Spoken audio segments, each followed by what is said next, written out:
بسم الله الرحمن الرحيم السلام عليكم ورحمة الله.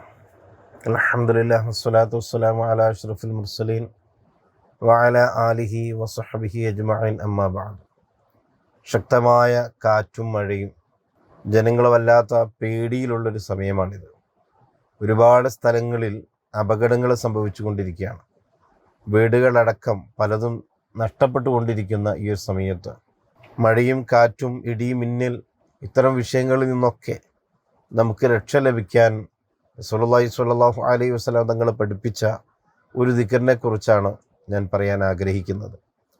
നമ്മുടെ രക്ഷയ്ക്ക് വേണ്ടി നമ്മൾ ആ ദിക്റുകൾ ചൊല്ലണം. ഇടിവെറ്റുമ്പോഴും മിന്നെറിയുമ്പോഴും മഴ പെയ്യുമ്പോഴും കാറ്റടിക്കുമ്പോഴൊക്കെ നമുക്കിത്തരം ദിക്റുകൾ ചൊല്ലാറുണ്ട്. അത്തരം ദിക്റുകളിലൂടെയാണ് നമുക്ക് രക്ഷയുള്ളത് എന്ന് നാം പ്രത്യേകിച്ച് മനസ്സിലാക്കേണ്ടതുണ്ട്. മഹത്തുക്കൾ അത് രേഖപ്പെടുത്തി വെക്കുകയും ചെയ്തിട്ടുണ്ട്. ഞാൻ ഈ ക്ലാസ് എടുക്കുന്ന സമയത്തൊക്കെ വെളിയിൽ ശക്തമായ മഴ പെയ്തുകൊണ്ടിരിക്കുകയാണ്. അതിൻ്റെ സൗണ്ട് ഒരു പക്ഷേ ഇതിൻ്റെ ഇടയ്ക്ക് നിങ്ങൾക്ക് കേട്ടിരിക്കാം. കാരണം അത്രമാത്രം മഴ പെയ്തുകൊണ്ടിരിക്കുക, ദിവസങ്ങളായി നീണ്ടു നിൽക്കുന്ന മഴ. എന്താണ് സംഭവിക്കാൻ പോകുന്നതെന്ന് അറിയില്ല. ഒരു ഭാഗത്ത് കൊറോണയുടെ വ്യാപകമായ വളർച്ച, മറുഭാഗത്ത് ഇങ്ങനെ മഴയും കാറ്റും കൊണ്ട് പ്രയാസപ്പെടുന്നൊരവസ്ഥ. അതിനൊക്കെ പുറമെ ഇസ്രായേൽ പോലത്തെ രാജ്യങ്ങൾ, പലസ്തീൻ പോലത്തെ ചെറിയ ചെറിയ രാജ്യങ്ങളെ പ്രയാസപ്പെടുത്തിക്കൊണ്ടിരിക്കുന്ന, കൊന്നൊടുക്കിക്കൊണ്ടിരിക്കുന്ന ദയനീയമായ കാഴ്ചകളും കണ്ടുകൊണ്ടിരിക്കുകയാണ്. അല്ലാഹു സുബ്ഹാനഹു വ തആല എല്ലാ പ്രയാസങ്ങളിൽ നിന്നും എല്ലാവർക്കും രക്ഷ നൽകി അനുഗ്രഹിക്കട്ടെ, ആമീൻ എന്ന് ആമുഖമായി പ്രാർത്ഥിച്ചുകൊണ്ട്, ശക്തമായ ഇടിയും മിന്നലും വരുന്ന സമയത്ത് നമുക്ക് ദുആ ചെയ്യാനുള്ളത് സുബ്ഹാന മൻ യുസബ്ബിഹു റഅദു ബിഹംദിഹി വൽ മലായികതു മിൻ ഖൈഫതിഹി എന്നതാണ്. റസൂലുള്ളാഹി സ്വല്ലല്ലാഹു അലൈഹി വസല്ലം തങ്ങൾ പഠിപ്പിച്ച ഈ ദുആ നമ്മൾ നിർബന്ധമായും ചെയ്യേണ്ടതുണ്ട്. സുബ്ഹാന മൻ യുസബ്ബിഹു റഅദു ബിഹംദിഹി വൽ മലായികതു മിൻ ഖൈഫതിഹി. അല്ലാഹുവിൻ്റെ മഹത്വത്തെ ഞാൻ പ്രകീർത്തിക്കുന്നു. മേഘഗർജനം അവൻ്റെ മഹത്വത്തെയാണ് പ്രകീർത്തിക്കുന്നത്. അവനെ ഭയപ്പെട്ടത് നിമിത്തം അവൻ്റെ മലക്കുകളും അവനെ പ്രകീർത്തിക്കുന്നു എന്നാണ് ഈ വാക്കിൻ്റെ അർത്ഥം. നമ്മെ പേടിപ്പെടുത്തുന്ന രൂപത്തിലുള്ള ശക്തമായ ഇടി വരുന്നുണ്ടെങ്കിൽ, ശക്തമായ മിന്നലുണ്ടെങ്കിലും നാം ദുആ ചെയ്യേണ്ടത് അല്ലാഹുമ്മ ലാ തഖ്തുൽനാ ബിഗളബിക വലാ തുഹ്ലിക്നാ ബിഅദാബിക വആഫിനാ ഖബ്ല ദാലിക എന്നാണ്. അല്ലാഹുമ്മ ലാ തഖ്തുൽനാ ബിഗളബിക വലാ തുഹ്ലിക്നാ ബിഅദാബിക വആഫിനാ ഖബ്ല ദാലിക.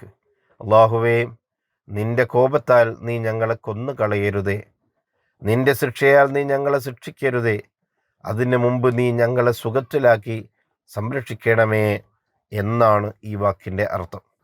അതേപോലെ തന്നെ മഴ വർഷിക്കുന്ന സമയത്ത്, ശക്തമായ മഴ പെയ്യുമ്പോൾ നമുക്ക് ദുആ ചെയ്യാനുള്ളത് അല്ലാഹുമ്മ സുഖിയൻ ഹനീഅൻ വസയ്യിബൻ നാഫിഅ അല്ലാഹുമ്മ ജഅൽഹു സയ്യിബ റഹ്മത്തിൻ വലാ തജഅൽഹു സയ്യിബ അദാബ്.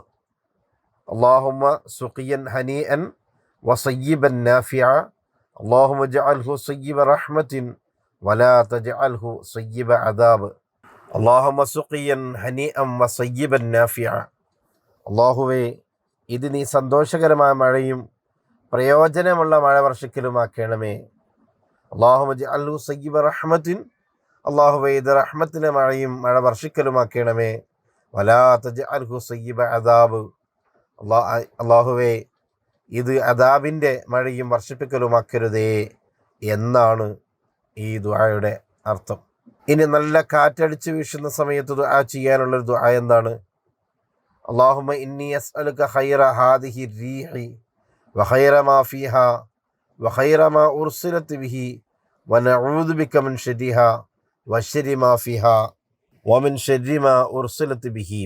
അല്ലാഹുവേ, ഈ കാറ്റിൻ്റെ ഗുണത്തെയും ഇതിലുള്ള വസ്തുക്കളുടെ ഗുണത്തെയും ഇതിനെ അയക്കപ്പെട്ടിട്ടുള്ള വസ്തുവിൻ്റെ ഗുണത്തെയും ഞാൻ നിന്നോട് ആവശ്യപ്പെടുന്നു. ഈ കാറ്റിൻ്റെ ഉപദ്രവത്തിൽ നിന്നും അതിലുള്ള വസ്തുക്കളുടെ ഉപദ്രവത്തിൽ നിന്നും അതിനെ അയക്കപ്പെട്ടിട്ടുള്ള വസ്തുക്കളുടെ ഉപദ്രവത്തിൽ നിന്നും ഞാൻ നിന്നോട് അഭയം തേടുന്നു. ഈ അർത്ഥം വരുന്ന ഈ ദുആ നമ്മൾ ഏത് സമയത്തും ദുആ ചെയ്തുകൊണ്ടിരിക്കുക. എല്ലാ പ്രയാസങ്ങളിൽ നിന്നും എല്ലാ പ്രശ്നങ്ങളിൽ നിന്നും അല്ലാഹു സുബ്ഹാനഹു വ തആല എല്ലാവർക്കും രക്ഷ നൽകുമാറാവട്ടെ. ആമീന ബിറഹ്മതിക യാ അർഹമർ റഹീമീൻ.